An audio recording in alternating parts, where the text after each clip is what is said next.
that I went up to Elton's room and banged on the door like 3 o'clock in the morning. No answer.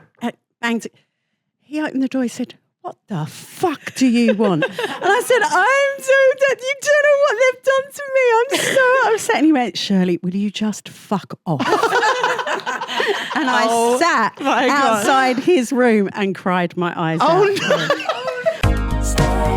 Stay hydrated. First thing in the morning, tired and yawning. What you gonna do? Hello, everybody. Welcome to another episode of Stay Hydrated with my sister Elizabeth Hall. And my brother Christopher Hall. Welcome back. Welcome to another episode. Thank you so much, everyone who has listened so far. We've been told that there's some of you. We don't know how many. We're not thinking about it. We're not thinking about it too much, but we're having the best time. If you are enjoying the podcast, do please tell your friends, give us a rating on whichever podcast app you are listening on, and subscribe. And if you could follow the Instagram, and there's actually lots of jobs that you need to do, but they are all inexpensive. They're completely free for you to do. Thank goodness. In this economy. Yeah. So if you could do that, that really supports the podcast and gives us the validation we need to keep going.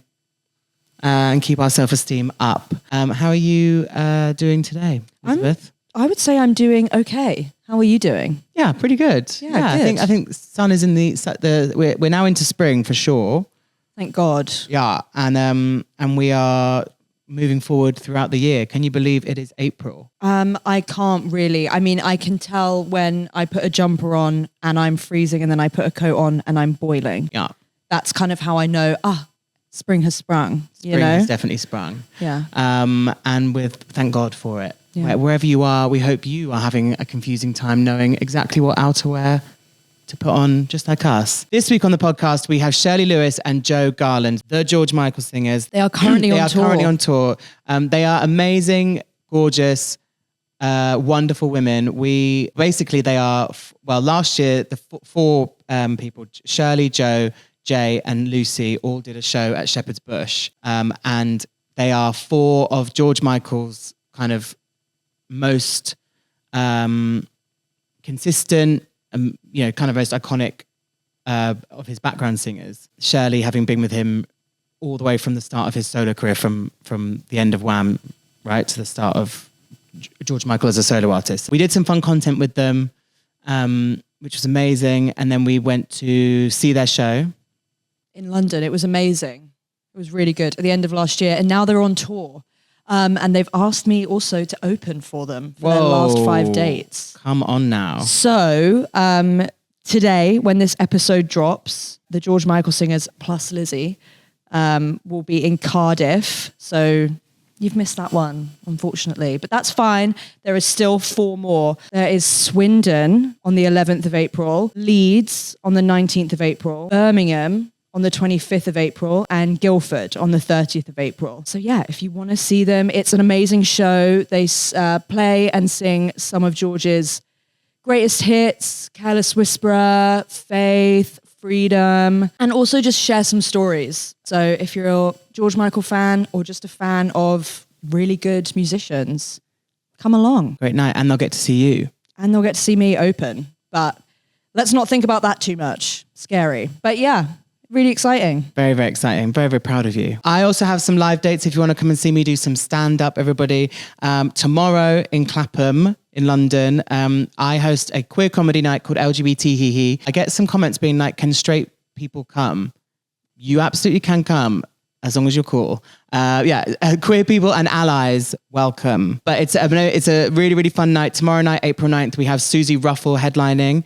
And then we also have May 14th, Jem Brister is headlining, and they are incredible comedians. So it's going to be an amazing night. I will also be at the Machynlleth Comedy Festival on the 4th of May. Margate, I'll be with you on the 25th of May. Bristol, I'll be doing a show with Amy Webber, friend of the pod, at the Gaff on the 28th of May. Cardiff, I'll be at the Queer Emporium 29th of May with Sharon Wanjohi, an amazing comedian. And Manchester, myself, Lee Douglas, previously mentioned, and our friends Sophie Garrett and Kira O'Connor are all going to be doing new material at the Brewers in Manchester on the 12th of June. Please come and laugh along if you would so like to. And without further ado, please welcome into your headphones the fantastic George Michael singers, Shirley Lewis and Jo Garland.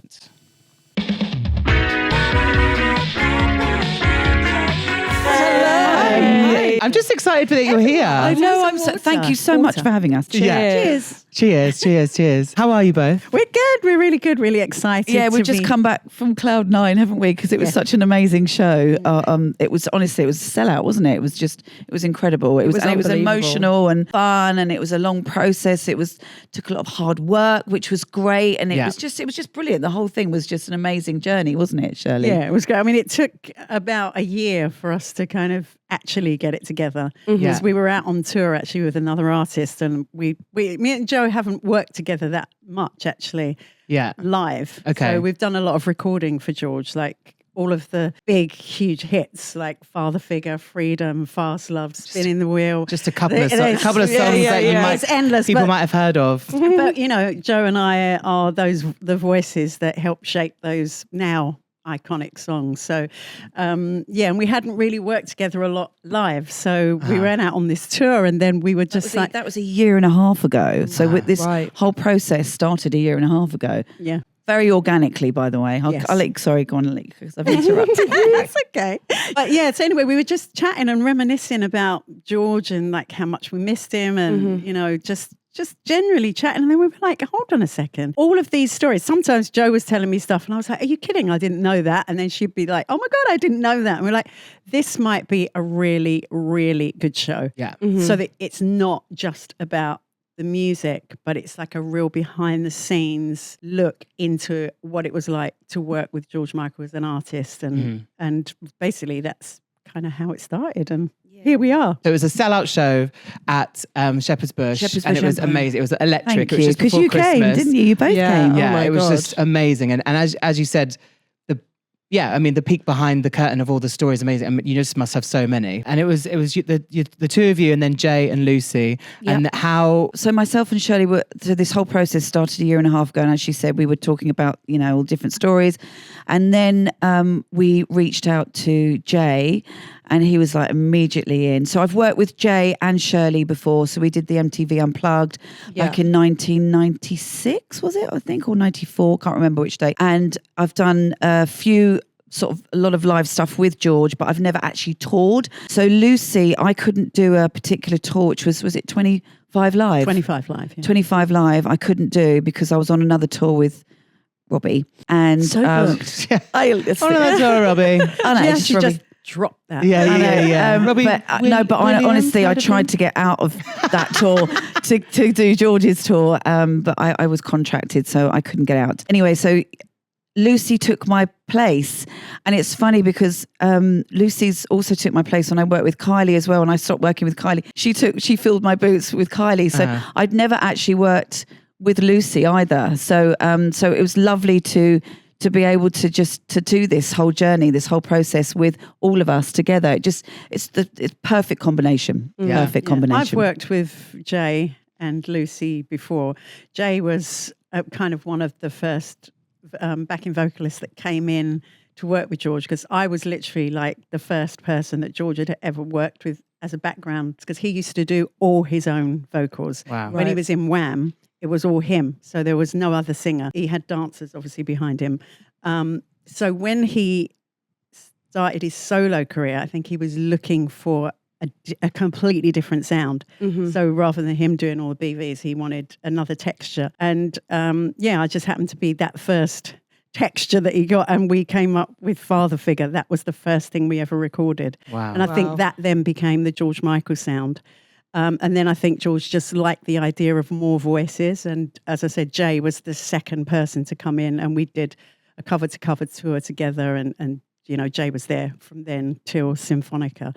And then Lucy came in 25 Live, as I say, when Jo couldn't do it. But we've all, me, Jo and Jay, worked together on MTV Unplugged. So we have, we have spent time together singing together. Yeah. And then to all be combined at that special start of the new era of the George Michael singers, whatever. Yeah, it looked from the audience, you just looked like you were having the best time, and but then also I feel we could all feel how emotional It was. And also I feel George Michael has an a fan base of like, that transcends all like boundaries of like sexuality and age and like race and everything. Like Definitely. he just really united so many people. And you was looking around at the audience and like, it was such a diverse audience of every way it could be. Yeah. And you saw like grown men like just sobbing with you and everything. It was amazing. It was the energy, wasn't it? It was unbelievable. It was electric. I think when we all come together collectively, well, and even when it's just myself and Shirley, when we're talking about George, there's so much genuine love there for him. I mean, I owe him so much. He put me on the map, with my career. I mean, I wouldn't have the career that I have if it wasn't for George. When we first started to say that we're going to do this, everyone was going, but who's going to be George Michael? They couldn't kind of get their head around, well, there's 4 like singers, like who's doing the lead? And it's like, well, you've seen the show, so we all take, different leads at different times, whatever suits our voices or whatever. But it's not really about kind of us in a way as individuals. So we're always kind of in that section, like no one wants to stand out and be up front, and some of the fans really picked up on that. They were like, oh my God, it's so sweet, like none of you want to be like the person in the spotlight. It was like, well, George Michael's music is the thing that's in the spotlight. Yeah. I think if there was one, I can't say regret because it's just life, but I would have just loved to have toured with Shirley more. I mean, we did work together a lot over the years sporadically, and I was waiting for George, holding on for him to tour, and then it's like I couldn't hold on any longer, so I had to go and work with other people, and that's it's just. But I would have loved to have toured with you. I wouldn't.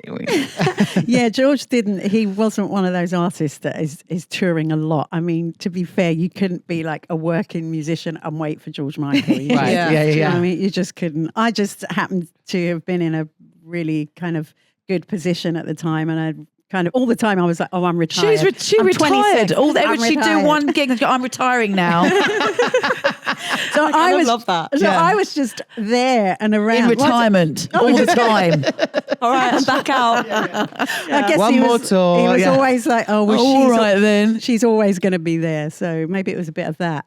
Yeah. But yeah, I just happened, he didn't tour that much. I mean, there were such long gaps in between anything he did. And I'm not really sure why, because he really did like being on tour. He liked being with his audience. Yeah, once he got going. But it took him, the nerves of doing it was. Oh, really? Yeah, he had, when we went out on the 25 Live tour, I remember the first date that we did. And obviously he has ticket sales. He knows what's going on. He knows the tour was selling. But like he was backstage and he was like, oh my God, is there going to be anyone out there? And I was like, George, are you actually kidding me? People have been waiting for 6 years for you to tour. Of course there's going to, but he's that real kind of humble guy. He just hasn't got that superstar vibe about him. And I think that's partly because he was, he was a bit of a geek when he was a kid. And I think that shapes the kind of person you grow up to be. Yeah. If you're really popular or really pretty or really, people always want to be around you. He wasn't that kid. Yeah. Fine. So he still has that innate kind of personality. Yeah. So that's what made him so sweet, though. Yeah, and just treading carefully through all like not that fame. carefully. No, yeah.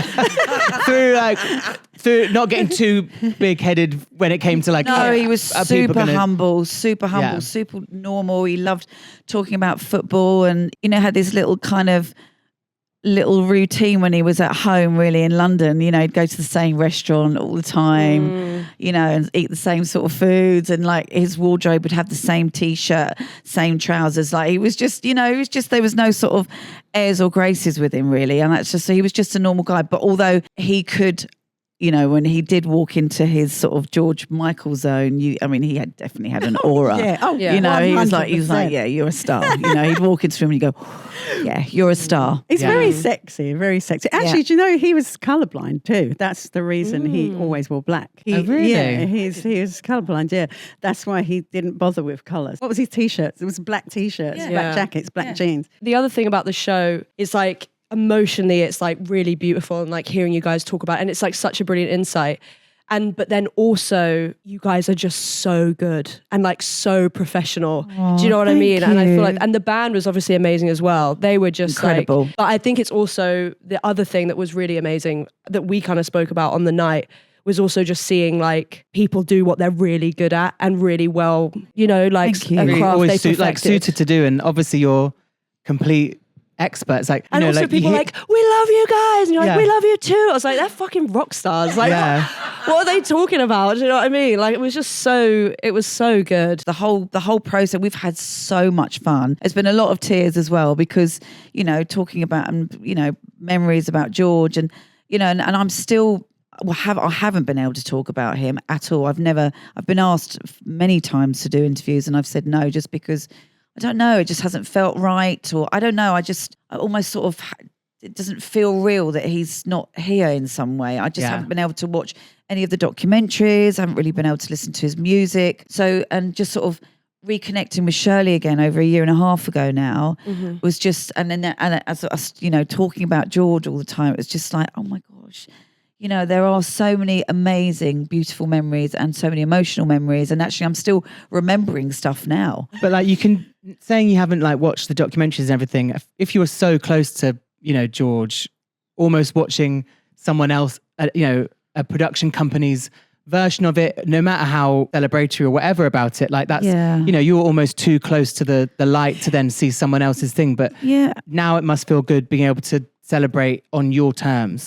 100%. And the thing with, sorry to cut you off, the thing with watching the documentaries as well is when you see people that are talking about George and you know that they don't know him. Yeah. Right. That is more infuriating to me. And that's why I was like, do you know what? I'm not going to watch it. I don't need to watch a documentary about George because I actually know him, like you said. Yeah. So for me, I tried to watch a couple of them and I got so like, why are you even saying that? That's not him, you know? Yeah.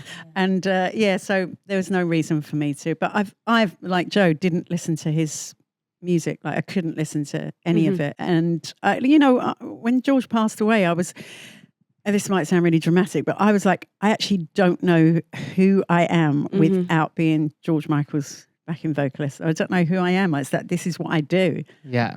And I did feel a bit lost, to be honest with you. Yeah. And this is definitely so fulfilling. I'm still really, really emotional about it. So, I mean, literally, I could cry now. And any time I talk about him, I could cry.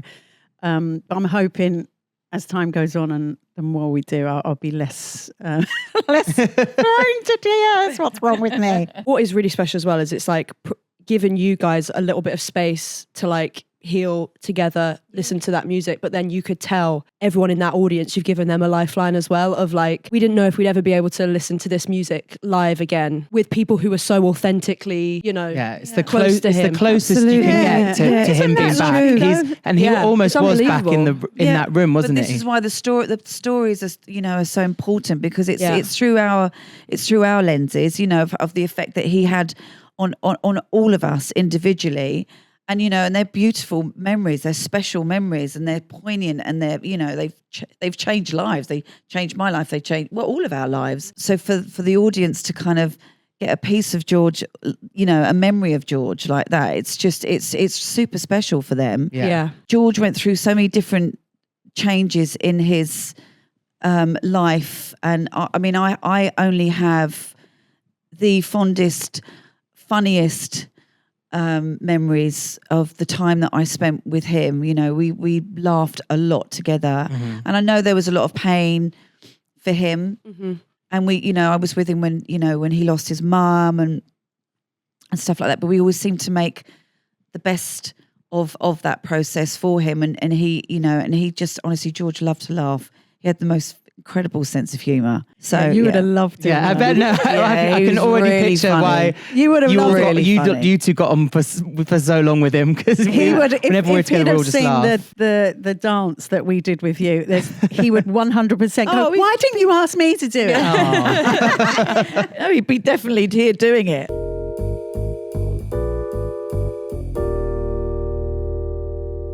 Does a memory come to mind when you were just killing yourself laughing together? Or I think one of my fondest memories was in the studio when we were recording A Moment With You. And I don't know whether you know the track, it's a slow track and it's just a beautiful song. It's not a massive hit, but it was on the Ladies and Gentlemen album. And he set up the microphone in the vocal booth, and normally I sing on my own, and he'll sort of mix all my vocals and stuff like that. But he actually came into the studio with me, into the vocal booth with me, and we were actually singing together. But we were actually he was like slow dancing behind me, and it was like, oh my god! For one moment, he wasn't gay, and I was like, that was a special. So he gave me a moment with him, which was lovely. I love as well that he was like producing, like so heavily. He would take hours and hours. I mean, you'd get a phone call at like 4:00 in the afternoon to come and do vocals in the studio, and then you'd be like sitting there waiting at Psalm Studio. Was it Psalm West? I mean, I knew everyone at Psalm West because you'd be sitting there waiting for hours for George, and then but sometimes you'd go in straight away at 4:00, but mostly you'd be waiting for hours because he'd be in the studio just working and working and working on his. I mean, he was such a perfectionist, and the way he delivered his vocals were so important to him. Some pop acts just churn out songs, and there's no sort of they can sing, but there's no real true emotion. Like George's, you can hear every emotion with every delivery, and then he'd come out of oh darling, sorry, I've totally forgot you here. Can we do it tomorrow? And I'd go, okay. Like there'd be many moments that it would be like that. Yeah. Like, no worries. Okay, fine. Yeah. But no, he would do he'd record all of his own vocals and mix and do all of his own vocals. Well, and the music as well. Yeah. And he actually kind of mixed his own vocals when we were doing live stuff as well. He'd have a little mixing desk there, even though obviously he's got a monitor person, but he'd still have his own, because he knew the sound. I was going to say, that just feels like, I know the sound. Yeah. I know I'm going to be the best person to get do it. Yeah. So I'm just going to do it. Exactly. He loved the studio sound in his ears. He loved recording in the studio, and he would get lost for hours in the studio, wouldn't he, Shirley? Yeah. So having that sound, he would like that replicated when he was on stage as well. But I think the reason that George liked Jo and I's voice as well, it's very similar, but it's also very similar to his. So it's quite breathy and really that's like a soft tone, warm sounding. It's not that big, like gospel-y voice. That's not really. Although we can do that. Well, that's the thing. Need to. That was the thing we about can the get show. deeper. And again, not to I'm really tooting your guys' horn, but hey, that's what we're here to do. But what I thought was amazing as well is the way it would go from I'm blending, I'm part of this group and an ensemble, and then one of you would come forward and take the solo, and you'd be like, period. Yeah. You know what I mean? You really were paying attention. I really was. Honestly, I was one of the best nights of the year. It was so much fun. We just loved it. Oh my God. Thank you. Honestly, as someone, obviously I've been trying to write music and stuff over the last year, and I what for me was really sitting in was you guys are so fucking professional, and that is really what came across. And I just thought it was we learned from the unbelievable. best. George is the he is the ultimate professional, and we had the most incredible musical director working with us, and he's Steve Sidwell's he's like the Quincy Jones of the UK. He's just an immense talent, and every single musician that was on that stage, they're just incredible. That was my dream, to have the most insane band behind me. I tell you what, Jo was in charge. I was in charge of that. I was like, let me choose the musicians, please. Yeah. So that was like a dream come true for me but also they've all worked with George as well, so we had to make sure that it was right. But we learned from the best. George was, he was just an insane professional. And perfectionist, and that is what we just do it naturally because he drilled us so much. Yeah. We always rehearsed for 6 weeks. No matter what we were doing, if it was one show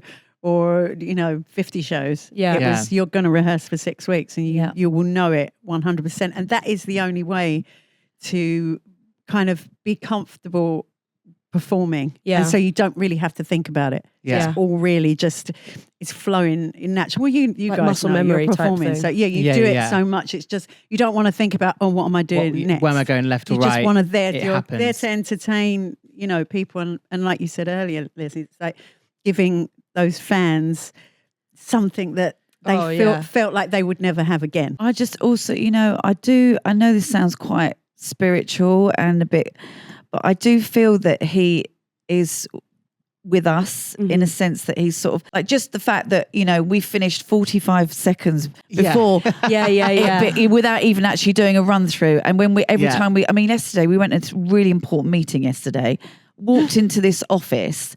And what was playing on it was Careless Whisper was playing. Wow. There's The minute we walked in there. Quickly get it on Instagram. It was just like one of those moments. It was like, look, oh my God, he's, but then we just, he's here, look, everybody. But we just, and that's what happened when we started, talking about him over a year and a half ago. We were on a tour together and we'd be driving along and we'd be talking about George and then a song would come up or a memory would pop up on Facebook or something like that. So it's just like, his presence is always here with us. I mean, we feel that. 100%. And everything has been really quite easy with us having a great relationship with the George Michael estate, which is really important to us that we run everything by them because, we want them to, George Michael is their brand. Yeah. And, we don't want to do anything to taint any of that. So, we're not there telling like, stories that, I don't know, I guess, tabloid stories. No, it was that's not what it is. So, we're very conscious of that. And they're so lovely to us. They give us images for us to use, and it was beautiful in the show. The one at the back, and they do little posts for us, and they're just we're part of the George Michael family, and that's really, really important to us as well. Yeah, definitely.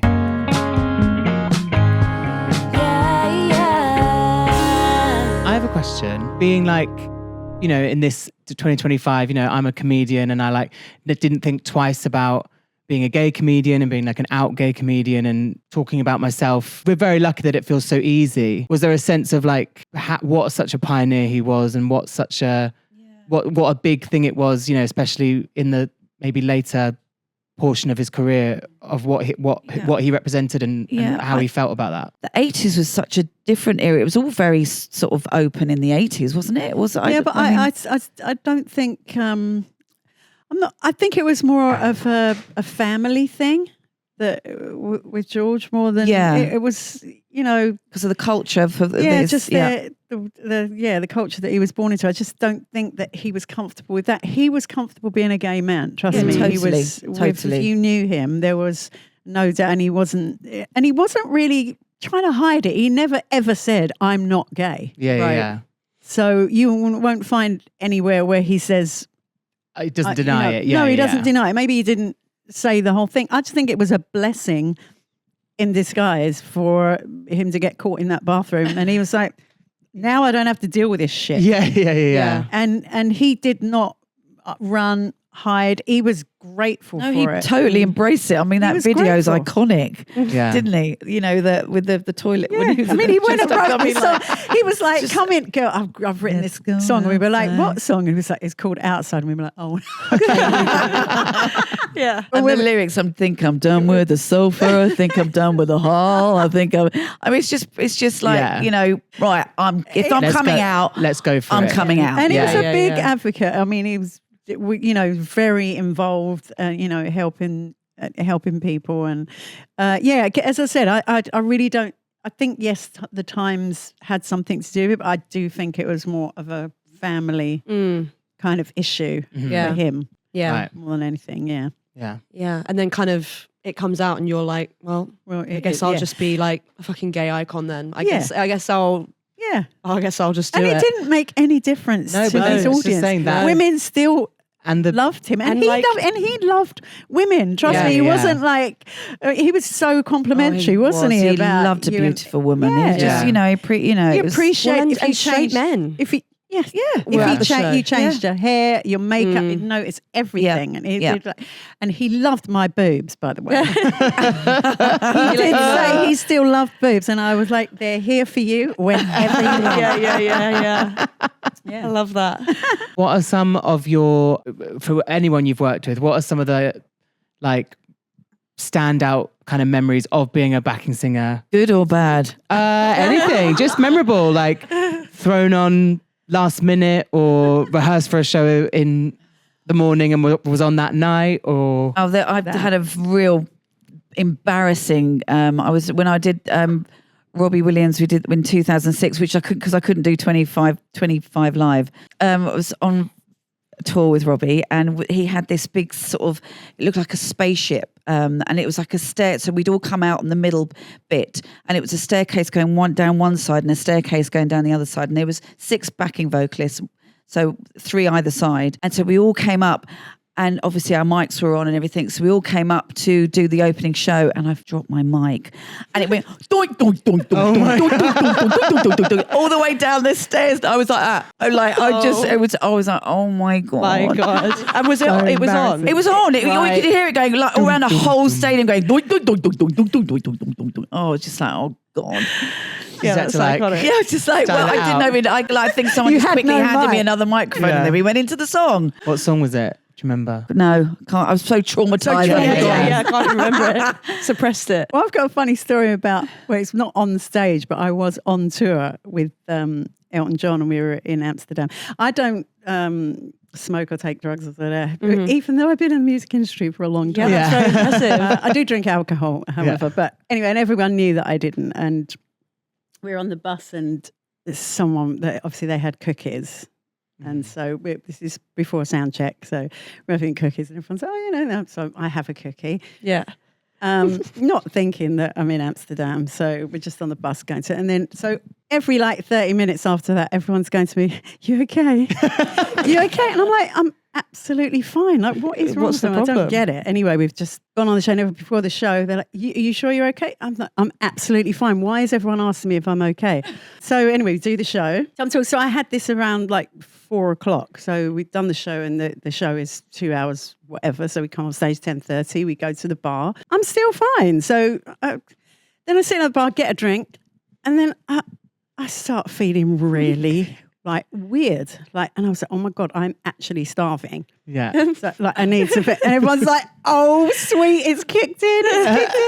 I was so pissed off because it's not me. I just don't do it. I can't I don't like anything that I can't control. Like if I drink, I know if I've had 3 glasses of wine, I'm like, okay, I'm going to get a bit, I'm going to put that down, have some water. So I had no control of it. So I was really annoyed, and I got so out of it. That I went up to Elton's room and banged on the door 3 o'clock in the morning. No answer. Banged. He opened the door. He said, "What the fuck do you want?" And I said, "I'm so dead. You don't know what they've done to me. I'm so upset." And he went, "Shirley, will you just fuck off?" And I sat outside his room and cried my eyes out. No. I was like, Elton John told me to fuck off.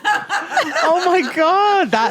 Honestly, it was the most, and I said to him next, "I'm so sorry. I can't believe that I even knocked on your door." No, who does that? To be fair though, I have taken an edible at 5 p.m. in the evening and been like, oh, it hasn't hit. Kicked in, yeah. And woken up for work the next day and been like, boom, boom, and and the world zooms out, and I'm literally like, I'm fucking stoned, and it's hell. Isn't it? It's horrible. It's really scary. And I'd never ever taken anything before. So if I had access to Elton John's room, I would also. It's my knock time on to it. leave now. Let's not go down that road. Any other fun stories? How long you got? Yeah. How long you got? That's wild though. Imagine if you'd come up during the show. Can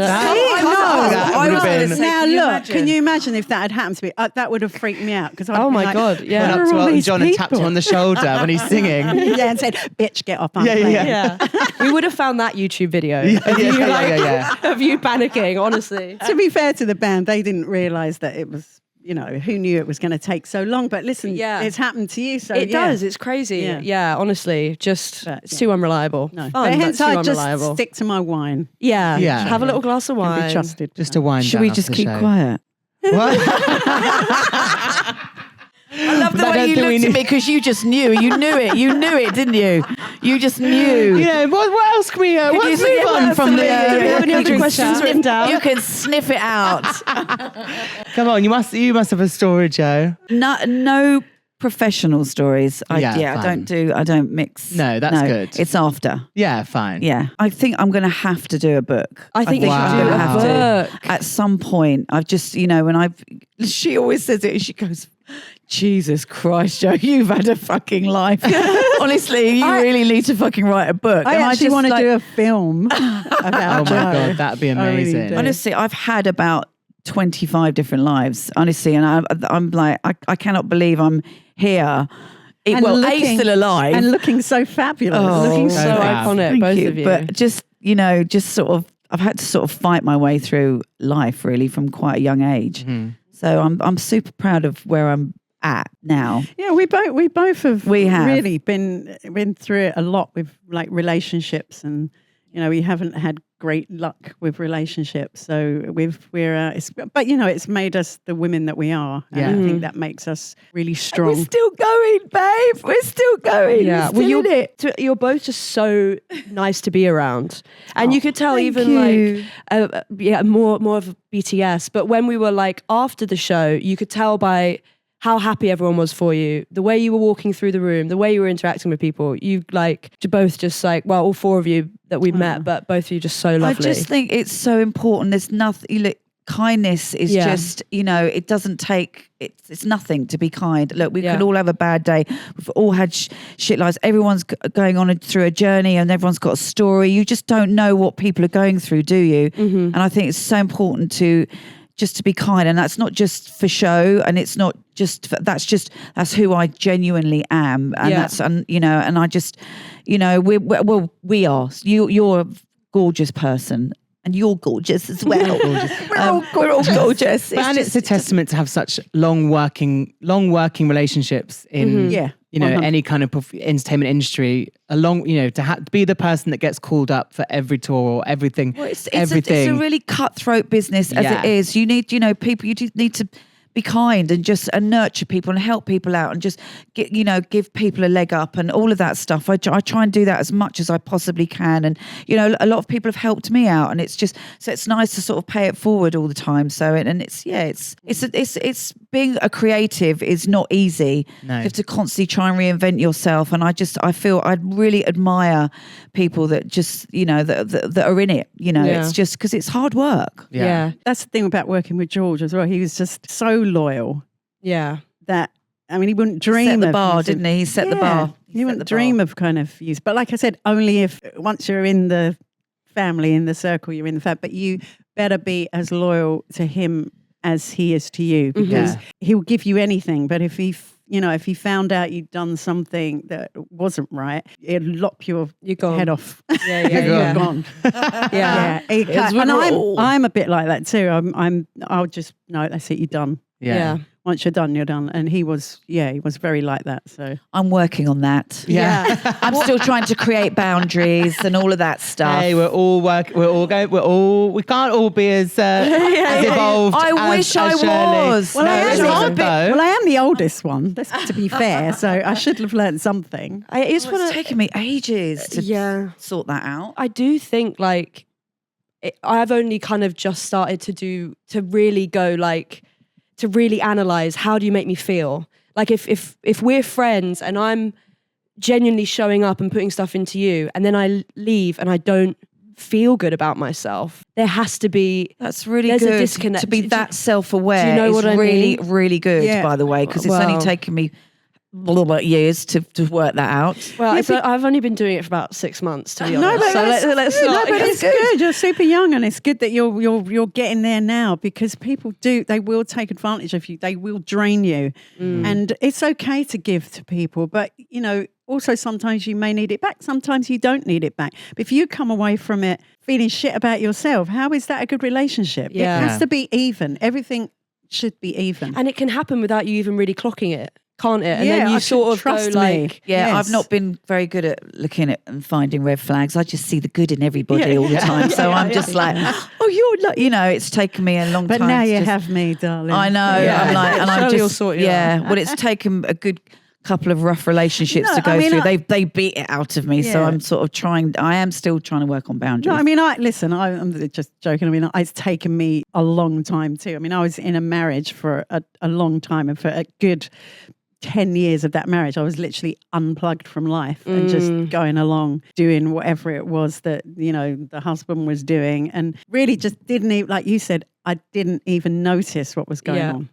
And then once you kind of get out of it and you're like, oh my God, what was I doing? And then it's almost like having, it's like having a plug. And then when you open it, like one wire was missing. Yeah. Yeah. And then you plug in and go, okay. That's why it wasn't firing on all cylinders. But it's easy to get into those situations. It just is. Yeah. Well, I know what you mean about sort of like unplugging. And I also do think I have a tendency to go like, as a feminist, but I do think as women, you are sort of encouraged to, like, if you don't like something, maybe just shut your eyes. Exactly. Yeah. You know what I mean? Yeah. There is something Exactly. about like, I don't know. Because we're taught, we're brought up to do that. We're brought up to go, be the quiet one and don't say, but I really don't want to do that. There's nothing wrong with saying, I don't want to do that. Yeah. When you make excuses for, someone says, oh, can you come to my party? And you're like, oh, I really don't want to. Yeah. Oh no, I've got a cold, or I've got. I stopped doing that. Like I'm just going to say no. 10 years ago. Yeah, it's like, do you know what? No, why not? Because I don't want to go. Yeah. That's my next evolution. Also- That's what I'm looking at. It's a valid. You don't have to answer. explain I don't yourself. Want Yeah, to yeah. go. Yeah. Fuck. That is my next. It's really hard, but once you do it, just say, I don't want to. Have you considered Have a life great coaching? time. Because I honestly think I could do like a weekly, That's next. a The weekly book Skype. and the life coaching. Book and a life coaching. Yeah, come just a on, weekly man. Skype. Yeah. I told them I didn't want to go because the party sounded shit. I did Or it. I was or brave. just for any reason. Like, For any reason. and then when you say you do want to go, people know you really mean Yeah, it. you really mean it. That's Yeah. true. That's true. I spent so long going, I'm just going anyway. Look, sometimes there's a family function that you actually might have to go to. But, so save it for that when it's but you know what I mean? If it's your mates and you don't want to go, just say, look, man, I don't want to go. I'd rather stay in bed eating cookies. So. Yeah. Not weed ones. Oh, it's all come out now. Yes, see. I was knocking on Elton's door. I didn't like it. Oh, so maybe the cookies I do buy are like that. yeah. Well, this has been amazing. Thank you so much for being here, Joe and Shirley. Thank you for we having can't us. repeat enough how amazing your show was, It was and how unbelievable. special it was, and how Really. people who are listening, if you're George Michael fans, it is an absolute no-brainer. And if you are just music fans, theatrical fans, Yeah. If you just want to fans see of amazing women, Yeah. and it's so much fun. And please, everyone go. And it's from March. Yeah, March 27th. Until April the 30th. and you really are hitting everywhere, right? From For now, we're doing Southend, we've got Birmingham. I don't know what the dates for each of them are, but we start off in Southend, which is the 27th of March. We've got Birmingham, we've got Salford, which is sort of near Manchester. We've got Guildford, Leeds. Leeds. There's 8 That's going to be amazing. I love Leeds. Yeah. Cardiff, that's right, Swindon. Amazing. And there's London one again? more. No more London ones yet. Just Yeah. yet. We're ready for that. And we kind of want to go up because we've had loads of messages about going up to Scotland. Yeah, Yeah. Glasgow. And maybe over like to Ireland Ireland as would well. like- Honestly, when we watched the show, we literally said like this Tour could go forever. anywher. So I almost just feel like it's just going to keep Yeah. as long as you guys want to do it. I It's feel just so hard to, like, you have to have the right PR when you're Yeah. doing. Listen, you have Yeah, to have the yeah. right PR because, if people don't know the show's out there, like, how can they come? So it's like at the moment, we're just concentrating on Spreading the trying to word. get And the right, actually talking to people, I think, because if you talk to people, then people understand it. Get it. If you see a poster or you see a flyer or whatever, or a bit of social media, it doesn't sort of get to the true essence of what we're actually trying to do and what Yeah. we're trying to achieve, Yeah. and how much of a celebration it is, and it's cathartic, and it's a thank you, and it's emotional, it's sad, it's happy, it's everything. There's there's something for everybody. You Yeah. know, so. But thank you guys for having us on We your. love you. No, on we your love you social so too, much. because when we did that dance with you, I mean, everyone just thought it was hilarious, Yeah. and it's great for us, like, that you kind of embraced us, and we get to like a bunch of people that maybe you didn't know who we were, and so that's really so. Thank you so much. Yeah, thank you for your support. thanks for Pleasure has including been. us. It's been an absolute dream to meet you, and then And are you gonna see come- you more and more. Are you over going to the- come on the tour? Are you going to come and see us on tour? Come and see Please, us. we'll be there. Guildford, Guildford or close to Southend, London, not far. I'm kind of You down wanna for go Southend. Leeds? Oh, no. All right, let's go to Leeds. You love I Leeds. feel like Leeds. Chris did like a tell you show in what. Leeds and it was mental. Pick What's your it? show. Yeah, it Pick was so wherever you much can fun. come. You, Okay, like love you've that. got. We'll there's- send you a list of shows. All right, Okay, we'll come. cool.